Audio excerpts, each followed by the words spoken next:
તમામ મહત્વપૂર્ણ સમાચારોની સાથે હું છું હિતવી અને હાલ જે વિગતો આવી રહી છે દક્ષિણ કોરિયાથી સામે કે જ્યાં એક મોટી દુર્ઘટના સામે આવી છે।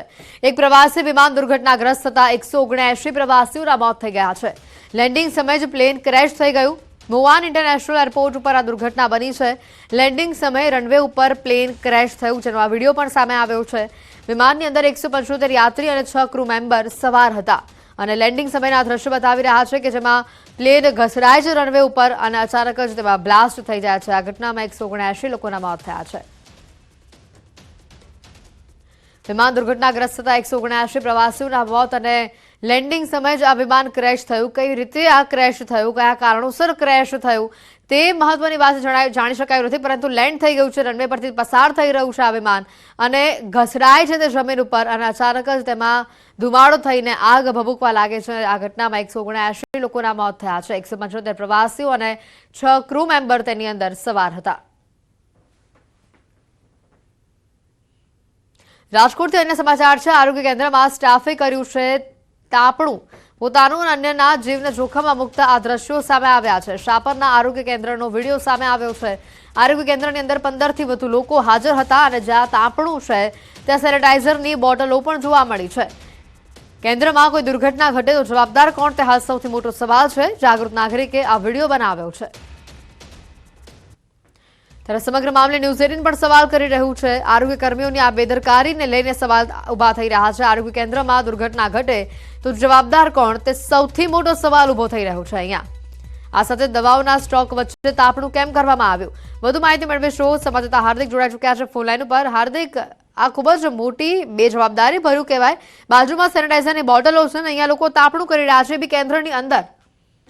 જી હેતુ આ સૌથી ગંભીર બેદરકારી કહી શકાય, કેમ કે જે સાપર જે આરોગ્ય કેન્દ્ર છે, આરોગ્ય કેન્દ્રની અંદર તાપણું કરવામાં આવી રહ્યું છે। સામાન્ય રીતે ઠંડીમાં જે લોકો તે બહાર ખુલ્લા પટમાં તાપણું કરતા હોય છે, પરંતુ અહીં આરોગ્ય કેન્દ્રના કર્મીઓ છે તે જે છે એ અંદર તાપણું કરી રહ્યા છે। જે જગ્યાએ તાપણું કરી રહ્યા છે તે આગળ સેનિટાઈઝરના કેન તેમજ અન્ય કેમિકલના કેન પડ્યા હોય તેવું પણ સ્પષ્ટ રીતે જોવા મળી રહ્યું છે। એટલું જ નહીં, આસપાસમાં લાકડાના મોટા જે છે એ ફર્નિચર પણ છે, જેથી કરીને જો કોઈ મોટી દુર્ઘટના સર્જાય તો અનેક લોકોના જીવ જોખમમાં મુકાઈ શકે છે।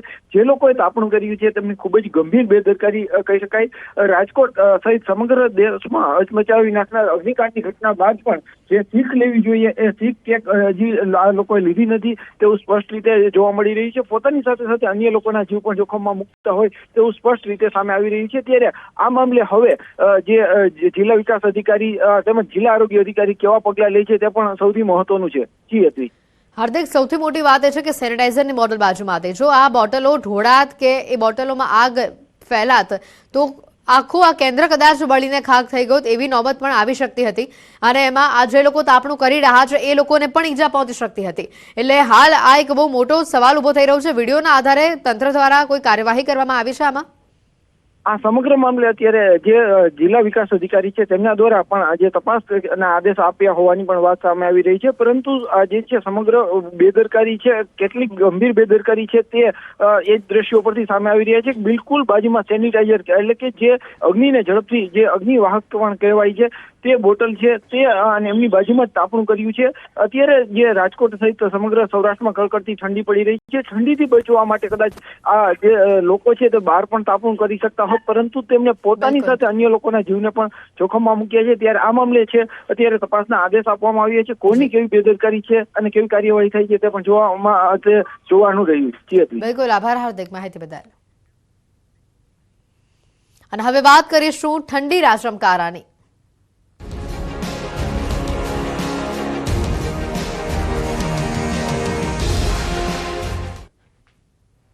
માવઠા બાદ હવે કાતલ ઠંડીનો કહેર શરૂ થયો છે। 2 થી 3 ડિગ્રી તાપમાનમાં ઘટાડો થયો છે। ઠંડા પવનો, શીતલહેરનો કહેર સામે આવી રહ્યો છે। કેટલાક ભાગોમાં સવારે ગાઢ ધુમ્મસનો કહેર જોવા મળ્યો હતો। અમદાવાદમાં 15 ડિગ્રી તાપમાન જોવા મળ્યું છે। ગાંધીનગરમાં 14 ડિગ્રી સુધીનો પારો પહોંચી શકે તેવી શક્યતા છે। નલિયામાં સૌથી નીચું તાપમાન નોંધાયું છે 4.2 ડિગ્રી। નલિયા 4.2 ડિગ્રી સાથે સૌથી ઠંડુગાર બન્યું છે। અરબી સમુદ્રમાંથી ભેજ આવી રહ્યું છે, જેના કારણે રાજ્યમાં ધુમ્મસભર્યું વાતાવરણ જોવા મળી રહ્યું છે।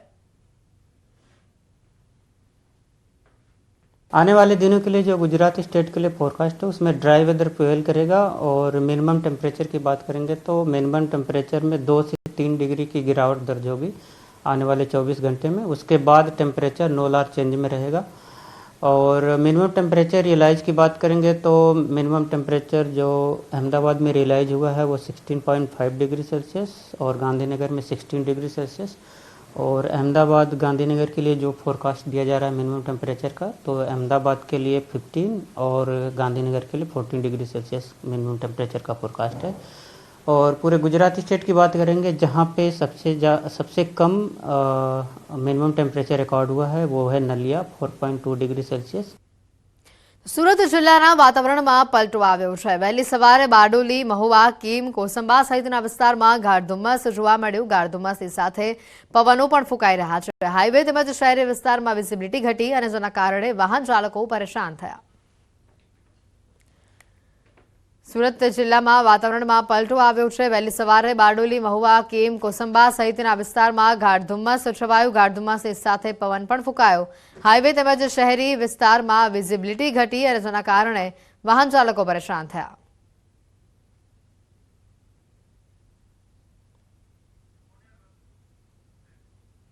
તો આ તરફ નર્મદા જિલ્લામાં પણ ગાઢ ધુમ્મસની ચાદર પથરાઈ છે। વાતાવરણમાં પલટો આવતા ઠંડીનો ચમકારો વધ્યો છે।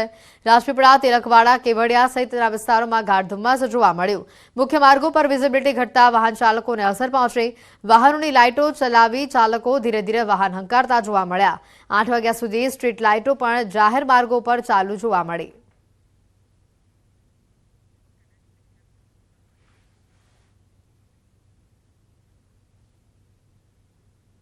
અને હવે વાત કરીશું ઉત્તરમાં હિમવર્ષાની।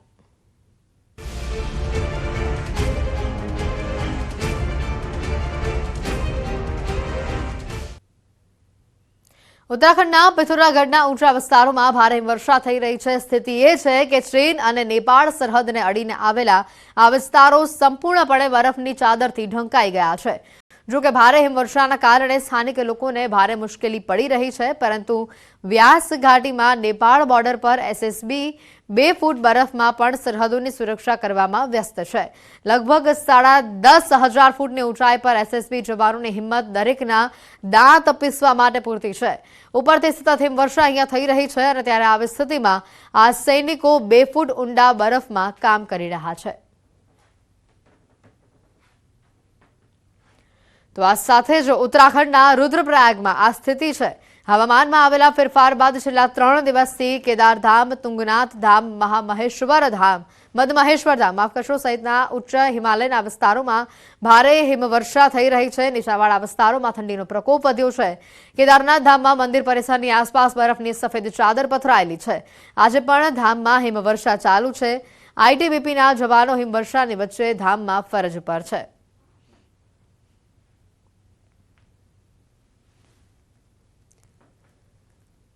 તો ઉત્તરાખંડના નીચાણવાળા વિસ્તારોમાં ભારે વરસાદથી ઠંડીમાં વધારો થયો છે। પહાડો પર પણ હિમવર્ષા ચાલુ છે। पर्यटन स्थल चक्रता सहितना ऊंचा शिखरों पर आज पण भारे हिमवर्षा थई रही है, तो मोटी संख्या में पर्यटकों हिमवर्षानी मजा माणवा माटे आवी रह्या छे। लोखंडीमां सतत हिमवर्षा चालू है। आकाशमांथी पड़तो आ सफेद बरफ आ स्थळनी प्राकृतिक सुंदरतामां वधारो करी रह्यो छे। नवा वर्षनी उजवणी करवा माटे देशना खूणे खूणेथी लोको मोटी संख्यामां चक्राता खाते पहोंची रह्या छे। जो के વધુ પડતી हिमवर्षाना कारणे लोकोने કેટલીક મુશ્કેલીઓનો પણ સામનો કરવો પડી રહ્યો છે। उत्तरकाशी जिल्लाना ऊंचाईवाळा विस्तारोमां हिमवर्षाथी प्रवासीओ अने खेडूतो खूब ज खुश देखाई रह्या छे। वर्षना अंतिम दिवसोमां थयेली हिमवर्षानी असर तमामने पड़ी छे। आ तस्वीरो हर्षिल खीणनी सुखीमांथी सामे आवी छे, ज्यां सवारथी ज भारे बरफ पड़ी रह्यो छे। चारे बाजु मात्र बरफ ज बरफ देखाई रह्यो छे अने प्रवासीओ खुशखुशाल देखाई रह्या छे।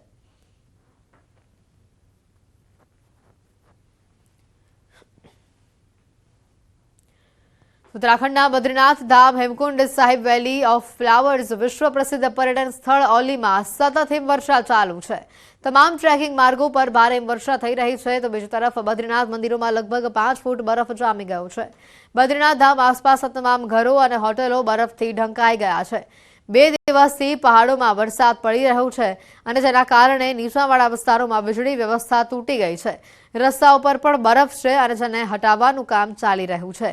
जो कि हिमवर्षा प्रवासीओ अने प्रवासी व्यवसाय माटे कोई भेटथी ओછી નથી, परंतु हिमवर्षा बाद ग्रामीण विस्तारों में जनजीवन अस्तव्यस्त थई रह्युं छे। તો આ સાથે જ પર્યટન સ્થળ ગુલમર્ગમાં તાજી હિમવર્ષા જોઈને પ્રવાસીઓ ખૂબ જ ખુશ દેખાઈ રહ્યા છે. ગુલમર્ગના કિંગદોરી અને અફરોથ શિખરો પર પ્રવાસીઓ આ તાજી હિમવર્ષાનો આનંદ માણી રહ્યા છે અને તે જ સમયે ટિંગમર્ગથી ગુલમર્ગ સુધી કોઈપણ વાહનને ટાયરની ચેન વિના જવાની મંજૂરી નથી. તો આ તરફ દક્ષિણ કાશ્મીરમાં હિમવર્ષા ચાલુ છે અને જમ્મુ શ્રીનગર નેશનલ હાઈવે ઉપર લપસણા રસ્તાઓના કારણે તમામ પ્રકારના વાહનોની અવરજવર હાલ બંધ છે. મુગલ રોડ અને અનંતનાગ સિંધાન કિશ્તીવાડ રોડ પણ વાહન વ્યવહાર માટે બંધ છે. વહીવટીતંત્ર સજ્જ થઈ ગયું છે અને બરફ હટાવવાનું કામ ચાલી રહ્યું છે. જમ્મુ શ્રીનગર નેશનલ હાઈવે ઉપર અલગ અલગ જગ્યાએ ઘણા વાહનો ફસાયેલા છે. પ્રવાસીઓ પણ વિવિધ સ્થળોએ ફસાયેલા છે. હિમવર્ષા દરમિયાન પ્રવાસીઓને ઘણી સમસ્યાઓનો સામનો કરવો પડી રહ્યો છે. गुज़श्ता दिन से कश्मीर में बर्फबारी जारी है, जिसके चलते यकीनी तौर पर लोगों ने राहत की सांस ली है, लेकिन इसके साथ साथ जो स्नोफॉल है वो मिजरीज भी ला रहा है। और जम्मू श्रीनगर नेशनल हाईवे की बात करेंगे तो वो गुज़श्ता रात से ही बंद है। इसके अलावा सिंथन किश्तवाड़ नेशनल हाईवे या फिर वाडवा रोड या फिर मुगल रोड की बात करेंगे तो सारे के सारे रोड जो है किसी भी व्हीकुलर मूवमेंट के लिए बंद कर दिए गए हैं। और इस सिलसिले में HMVs की अगर हम बात करेंगे तो अभी सैकड़ों गाड़ियां जम्मू श्रीनगर नेशनल हाईवे के डिफरेंट स्पॉट्स पर दरमांदा हो चुकी है। और इसके साथ साथ कश्मीर वैली में टूरिस्ट भी काफ़ी तादाद में दरमांदा हो गए। पानी वानी का बिल्कुल भी अरेंजमेंट नहीं था, ना कुछ खाने वगैरह का कुछ हुआ, और ऊपर से ना वो ट्रेन वगैरह का कोई फैसिलिटीज वगैरह हुआ ताकि क्लियर हो सके रोड वगैरह। और रात भर हम वहीं पे फंसे रहे, इवन होटल्स वगैरह भी अवेलेबल नहीं थे ऑब्वियसली। अमला यहाँ पर रोड रेस्टोरेशन वर्क पे है, उनको भी काफ़ी दिक्कतों का सामना करना पड़ रहा है। ऐसे में ये उम्मीद की जा सकती है कि जब तक मौसम मेहरबान होगा तब तक इसी तरह के हालात जो है वो बने रहेंगे। और इलेक्ट्रिसिटी की अगर साथ साथ बात करेंगे तो मोस्ट ऑफ द एरिया जो अफेक्टेड एरियाज है वहाँ पर इलेक्ट्रिसिटी कल रात से ही गायब है। न्यूज़ 18 के लिए अनंतनाग से मुदस्सिर कादरी। પ્રવાસન સ્થળો ગુલમર્ગ, ટિંગમર્ગ અને અન્ય મેદાનોમાં તાજી હિમવર્ષા શરૂ થઈ છે. મેદાની વિસ્તારોમાં અનેક ઇંચ બરફ જમા થયો છે. રસ્તાઓ પણ લપસણા થયા છે. ગુલમર્ગ જતા પ્રવાસીઓ શ્રીનગર ગુલમર્ગ હાઈવે પર રોકાઈને તાજી હિમવર્ષાનો આનંદ માણી રહ્યા છે. આ પ્રવાસીઓ કહે છે કે તેઓ નસીબદાર છે કે તેમની હાજરીમાં અહીંયા બરફ પડી રહ્યો છે.